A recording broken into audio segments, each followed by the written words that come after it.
Bonjour et bienvenue, c'est Patrick de l'Académie Équilibre Santé. Vous le savez très certainement, j'accompagne mes patients et mes étudiants à partir de WhatsApp sur mon PC et on me demande très souvent comment je fais. Eh bien, dans ce tutoriel, je vais vous montrer comment utiliser WhatsApp directement sur votre PC et que vous soyez accompagnant ou bien accompagné. Vous allez découvrir comment connecter votre téléphone, envoyer des messages, partager des fichiers et surtout gagner du temps au quotidien. Installez-vous confortablement et c'est parti après ça.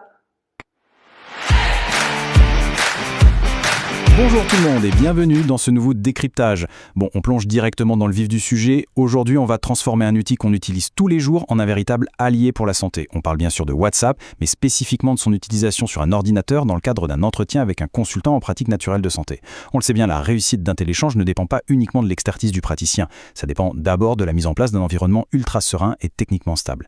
L'idée, c'est vraiment de mettre la technologie au service de notre tranquillité d'esprit et c'est exactement ce qu'on va configurer ensemble tout de suite. Alors, au programme de cette présentation, premièrement, la préparation de la consultation en elle-même, ensuite, le choix de la version parfaitement adaptée, troisièmement, on verra comment installer tout ça, quatrièmement, la fameuse connexion avec le code QR, et pour finir en beauté, comment sécuriser ces données à la toute fin de la session. Allez, on attaque ? Commençons donc par le commencement, préparer notre consultation de santé. On pourrait se demander pourquoi s'embêter à passer du smartphone à l'ordinateur. Eh bien, lors d'un bilan de vitalité ou d'une consultation en santé naturelle, le corps a vraiment besoin de pouvoir se détendre. Tenir son téléphone à bout de bras pendant 1 heure, ça crée inévitablement des tensions dans le cou et les épaules. C'est pas l'idéal, n'est-ce pas ? Sur un grand écran, à l'inverse, on garde une posture super ergonomique. En plus, on a les mains complètement libres. C'est super pratique pour prendre quelques notes ou réaliser des exercices de respiration si le consultant le suggère. Et puis, franchement, l'immersion offerte par un grand écran booste la concentration à fond et éloigne toutes les petites notifications parasites du téléphone. Ce qui nous amène logiquement à notre deuxième point, choisir la version adaptée. Là, il y a une confusion hyper courante qu'il faut absolument clarifier et que toutes nos sources pointent du doigt. Il y a en fait 2 manières d'utiliser cette messagerie sur un écran d'ordinateur. D'un côté, on a WhatsApp Web, qui s'ouvre simplement dans un navigateur Internet. C'est génial pour taper des messages écrits en vitesse. Mais de l'autre côté, on a l'application de bureau qui demande un vrai téléchargement de logiciel. Et attention, c'est le point absolument crucial ici, l'application de bureau est littéralement indispensable pour lancer ou recevoir des appels vidéo. C'est purement et simplement impossible de faire une visioconférence avec son praticien en passant par la version web. Donc le choix est vite fait, il nous faut absolument le logiciel de bureau. Troisième étape, et pas des moindres, l'installation de cette fameuse application de bureau. Pas de panique, le processus est super rapide et totalement gratuit. Sur un système Windows, la méthode la plus fluide, c'est d'ouvrir le menu Démarrer et de chercher la boutique intégrée, le Microsoft Store. On tape le nom de l'application dans la barre de recherche et hop, elle apparaît en première position. Un petit clic sur le bouton Obtenir et le téléchargement démarre tout seul. Bien sûr, pour d'autres systèmes, ou si on préfère faire autrement, on peut tout à fait aller directement sur le site officiel pour récupérer le fichier d'installation. Une fois que c'est téléchargé et installé, on l'ouvre et voilà, la partie purement technique de la préparation est déjà pliée. On passe tout de suite à la 4e étape, se connecter via le code QR. C'est là que ça devient ingénieux et surtout très sécurisé. Quand on ouvre l'application, fraîchement installée sur l'ordinateur, un code visuel complexe apparaît à l'écran, le fameux code QR.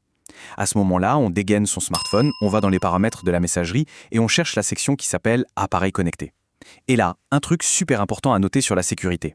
Avant même d'activer l'appareil photo du téléphone pour scanner, le système exige une vérification d'identité. Ça peut être une empreinte digitale ou un code PIN. Ça, c'est la garantie absolue que personne ne peut lier un ordinateur à un compte en douce. Ensuite, il n'y a plus qu'à pointer l'objectif vers l'écran du PC pour faire le lien. Et là, la magie opère en un clin d'œil. L'interface s'affiche sur le grand écran en calquant parfaitement ce qu'on a sur le téléphone. On y retrouve tout, l'historique des discussions, les contacts, et surtout ces fameuses icônes de caméra et de téléphone qui sont vitales pour lancer la consultation vidéo. Petit conseil au passage, c'est toujours mieux de s'assurer que le smartphone reste bien connecté au réseau Wi-Fi de la maison. Ça permet de garder une synchronisation ultra fluide sans exploser son forfait de données mobiles. Notre espace de consultation est maintenant 100% opérationnel. Bon, imaginons maintenant que notre échange avec le consultant en santé naturelle vient tout juste de se terminer. On a reçu plein de conseils précieux et peut-être même échangé des documents sensibles directement dans la conversation. Une question vraiment primordiale se pose alors, comment est-ce qu'on protège ces données ultra confidentielles après la session ? C'est une interrogation cruciale, particulièrement quand l'ordinateur de la maison est partagé avec toute la famille ou utilisé dans un espace de travail commun. Ce qui nous amène naturellement à notre 5e et dernière étape.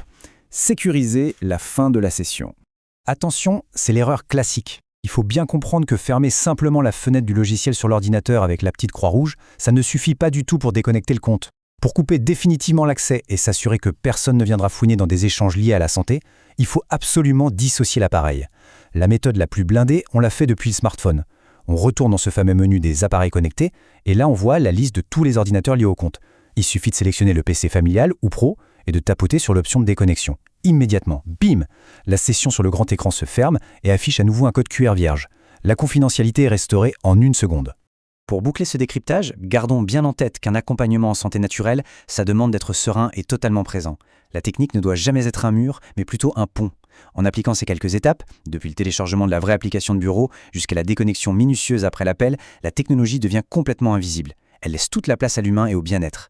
Ce sont vraiment ces petits réglages qui transforment un simple appel virtuel en un véritable espace thérapeutique sécurisé. Au vu de la simplicité de ce processus pour blinder ses données personnelles, quelle sera la toute première habitude technique que l'on va adopter avant de lancer sa prochaine consultation en ligne ? Voilà, vous savez maintenant utiliser WhatsApp sur PC facilement.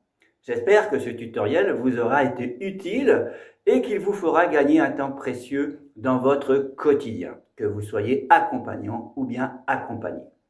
Si vous aimez ce type de contenu pratique et accessible, pensez à commenter, à vous abonner à la chaîne et à activer le pouce j'aime et également à suivre mes prochains tutoriels. Et je vous dis à très bientôt.